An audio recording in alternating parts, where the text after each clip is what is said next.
If you want to shine like a sun, you have to burn like a sun. So welcome to the beautiful world of the Gaikwad classes.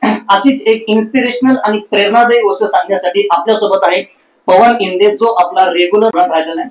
नीट 2024 ला त्याचा predicted score हा 634 plus असेल. So पवन, सगळ्यात पहिले तुझं खूप मनपूर्वक अभिनंदन. Thank you sir. तर सगळ्यात पहिला प्रश्न मला पवनला हा विचारायचा आहे की आपल्याला जीवनात डॉक्टर व्हायचे किंवा एमबीबीएस करायचे हे तू कधी डिसाईड केलंस? मी स्टार्टिंग पासून म्हणजे पहिलीपासून मला इंजिनियर बनायचं असं स्वप्न होतं. 9वी-10वी पर्यंत मी इंजिनियर बनण्यासाठी मॅथ हा विषय असतो ना, तो विषय स्ट्रॉंग केला होता आणि 10th मध्ये पण मला मॅथ मध्ये खूप चांगले मार्क्स आले आहेत. त्यानंतर 10th रिझल्ट आल्यानंतर मला मॅथ मध्ये 99 आउट ऑफ 100 होते.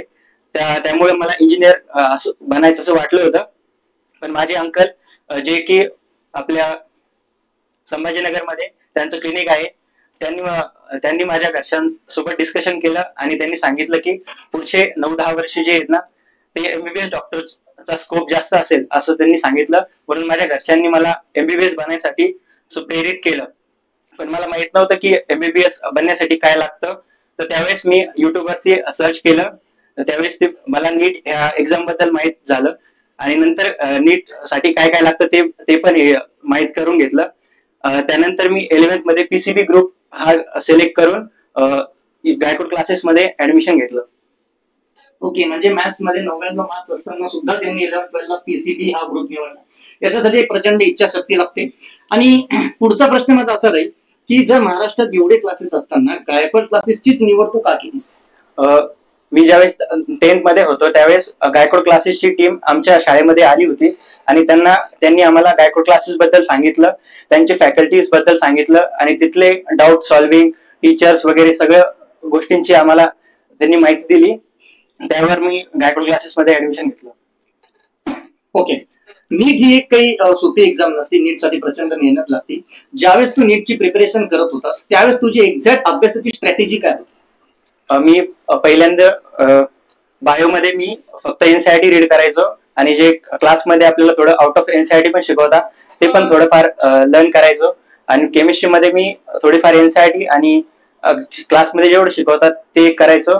आणि फिजिक्ससाठी मी न्यूमेरिकल प्रॅक्टिस मध्ये जास्त फोकस केला.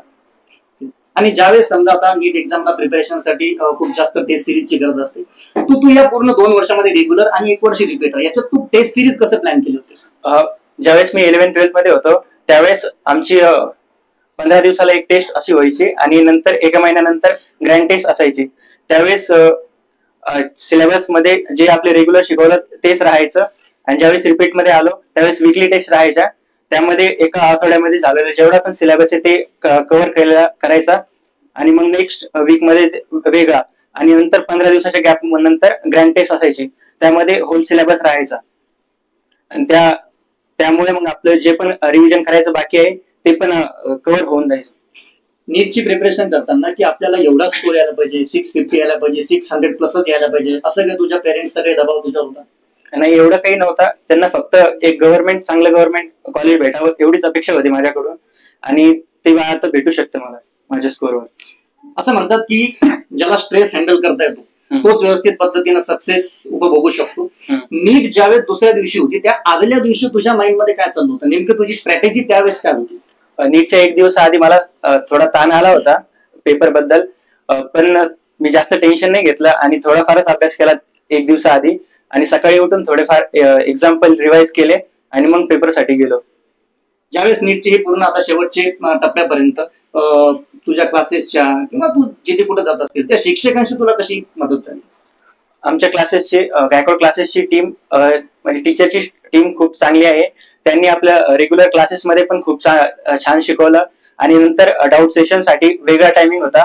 त्यामध्ये त्यांनी काही जरी डाऊट असेल तर ते चांगले एक्सप्लेन करून सांगायचे आणि परत जरी काही डाऊट राहिला तरी त्यांनी आपला व्हॉट्सअप नंबर दिलेला होता, त्यावरती आपण काही पण जे डाऊट येतील ते सांगण्यासाठी त्यांनी दिलेला होता. आता एक शेवटचा प्रश्न, जी आता नीट 2025 ला जे विद्यार्थी नीट देतील अशा तुझ्या ज्युनियर मुलांसाठी तुझा काय संदेश आहे? What is your message for them? Junior साठी एकच मेसेज राहील की जे पण आता समजा जास्त एनसीईआरटी वरती फोकस करायला पाहिजे. त्याच टाईपचे जे आपले मॉड्यूल आहेत मॉड्यूल मधले जे क्वेश्चन आपल्याला घेतात त्या टाईपचेच क्वेश्चन नीट मध्ये येतात आणि मॉक टेस्ट मधले पण डायरेक्ट सिमिलर तेच क्वेश्चन येतात, ते जास्त सॉल्व्ह केलेले पाहिजे. आणि PYQ लास्ट 5-6 इयरचे असे सॉल्व्ह झालेले पाहिजे. ते जर झाले असेल तर तुम्हाला खूप कॉन्फिडन्स येईल नीट बद्दल, आणि मग तुम्ही कॉन्फिडन्समुळे चांगला स्कोअर करू शकता.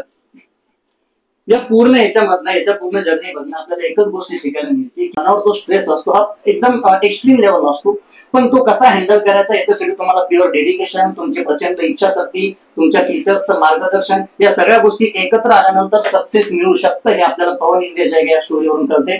सो पवन, तुला तुझ्या पुढील आयुष्यासाठी खूप खूप शुभेच्छा. गायकवाड क्लासेसच्या सगळ्या टीम कडनं आणि स्वतः गायकवाड सरांकडनं तुला खूप मनपूर्वक शुभेच्छा. Thank you sir.